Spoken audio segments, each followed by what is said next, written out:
শাকিব খানের নতুন movie Prince আর সঙ্গে নায়িকা থাকছে অপু বিশ্বাস। কি চমকে গেছেন? চমকানোর মতো কিছুই নেই। ভালো গল্পের জন্য ভালো নায়িকা ডেফিনেটলি প্রয়োজন। দীর্ঘদিন পর একসঙ্গে দুজন অভিনয় করবে, আর যেই মুভিতে অভিনয় করবে সেই মুভির গল্প না শুনে তো সাইনিং মানি করা প্রশ্নই আসে না। সেই জন্য আগে গল্প শুনলেন, তারপরে সাইনিং মানি করলেন। উনি শুধু একটা কথাই বলেছে যে গল্পটা খুব ভালো এবং গল্পটা আমার করা উচিত, কিন্তু তোমরা কি আসলে এটাকে যেই লার্জার স্কেলে আসলে করা উচিত সেই জিনিসটা তোমরা কতটা ক্যাপাবল, তোমরা প্রস্তুত কিনা? অপু বিশ্বাস শাকিব খানের লাখো কোটি ভক্তের এটাই চাওয়া, এই ছবিতে যেন অবশ্যই টলিউড কুইন অপু বিশ্বাসকে নেওয়া হয়। আমাদের গল্পে 3 জন নায়িকা আছে, এটা সত্যি, এবং 3 জন নায়িকার মধ্যে আমরা প্ল্যান করছি যে আমরা অন্তত একজন নায়িকাকে আমরা ইন্ট্রোডিউস করাতে চাই যে ইন্ডাস্ট্রিতে প্রথমবারের মতো কাজ করবে। তিনি এই মুভির স্ক্রিপ্ট অলরেডি মুখস্থ করে ফেলেছে, তিনি গল্প শুনেছে, তার ভালো লেগেছে। প্রযোজক শাকিব খানের ডিমান্ড অনুযায়ী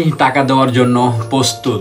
এটা যেহেতু এই প্রযোজনা প্রতিষ্ঠানের ফার্স্ট ছবি, সেই জন্য তারা কিং খানকে দিয়ে ছবিটি করাবে, আর সেই জন্যই তার ডিমান্ডকে ফুলফিল আপ করা হবে। উনি যেটা ডিজার্ভ করেন সেটা তো আমার ওনাকে দিতেই হবে। অবশ্যই আগের ছবির চাইতে এই ছবির রিমুনারেশনটা বেশি হওয়াটাই স্বাভাবিক। হ্যাঁ, বাজেট আমরা একটু মোটামুটি ভালো বাজেট নিয়ে আমরা নামছি। দর্শক হিসেবে আমি খারাপ না, গত 2-3 বছর আমি এই নিয়মিত ছবি দেখছি। আমার এই মিডিয়াতে কিছু ভাবনা অনেক আগ থেকেই ছিল, এখানে কিছু করব। তো এই ভাবনার মধ্য দিয়েই আমি যখন ছবি দেখা শুরু করি, তো আপনারাও জানেন যে রিসেন্টলি 1.5-2 বছর যাবৎ বেশ কয়েকটা ছবি মানে ব্যবসা সফল হয়েছে। শুধু সেটাই না, এখানে নারী প্রযোজকরা আসছেন, তো এটাও আমার জন্য অনেক বড় একটা ইন্সপিরেশনের ব্যাপার যে আমি ওনাদেরকে দেখে ইন্সপায়ার হয়েছি। অন্যান্য নারী প্রযোজক আসলে আমি কেন না, কারণ যেহেতু আমার ভাবনাটা অনেক আগ থেকে ছিল। সাকিব ভাইয়ের কথা যেটা বলেন সেটা হচ্ছে যে আমি যদি ছবি করি, প্রথম যদি কাজ করি, তাহলে প্রত্যেকটা মানুষেরই ইচ্ছা থাকে যে সেরাটা দিয়ে শুরু করবো, তাই তো? তো যেহেতু উনি আমাদের মেগাস্টার, সেই জায়গাটা থেকে আমি ভেবেছি যে প্রথমেই ওনাকে নিয়ে কাজটা করব। খুব একটা সহজ ছিল না ওনাকে পাওয়াটা, সেটা আপনারা জানেন যে প্রথম প্রযোজনা করছি আর প্রথম ছবি করছি, আমাদের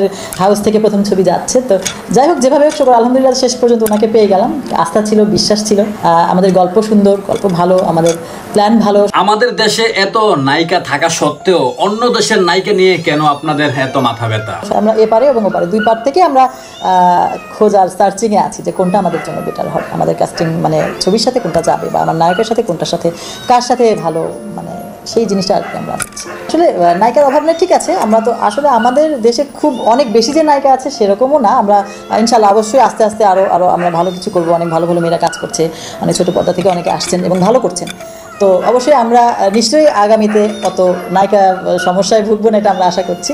তো কেন করছি সেটা আসলে বলা যাচ্ছে না। আমাদের দেশে যদি মিলে যায় আমাদের ক্যারেক্টারের সাথে, অবশ্যই দেশ থেকে নিব, এরকম কোনো ভাবনা নেই যে আমরা বিদেশ থেকে নিতে হবে, দেশের বাইরে থেকে নিতে হবে, এরকম ভাবনা নিয়ে আমরা থেমে আছি না আর কি, থেমে থাকছি না। আমাদের কথা হচ্ছে যার সাথে মোটামুটি আমাদের ক্যারেক্টার থেকে শুরু করে সব কিছু গল্পের সাথে যে ভালো হবে বলে মনে করছি, আমরা তাকেই আসলে লাভ করবো। একজন নয়, 2 জন নয়, 3 জন নায়িকা থাকবে এই মুভিতে। আশঙ্কা করা যাচ্ছে বাংলাদেশের ইতিহাসে সর্ব বাজেটের মুভি হচ্ছে প্রিন্স, যেখানে কিং খানের পারিশ্রমিক থাকবে 3 কোটি টাকারও বেশি। আর এই 3 কোটি টাকার পাশাপাশি থাকছে নতুন একটি নায়িকা। এত বিগ বাজেটের একটি ছবিতে সবচাইতে বড় চমক হচ্ছে এখানে থাকছেন একেবারে নতুন একটি মুখ, নতুন একটি নায়িকা। আর এটার জন্যই অডিয়েন্সের ভিতরে কৌতূহল আর বেশি বেড়ে গেছে, কে সে নায়িকা, কে হতে পারে। সোশ্যাল মিডিয়াতে আবার অনেকে বলতেছে নতুন প্রযোজক, নতুন প্রতিষ্ঠান, এত টাকা বাজেট কিভাবে সম্ভব? আর এই সমস্ত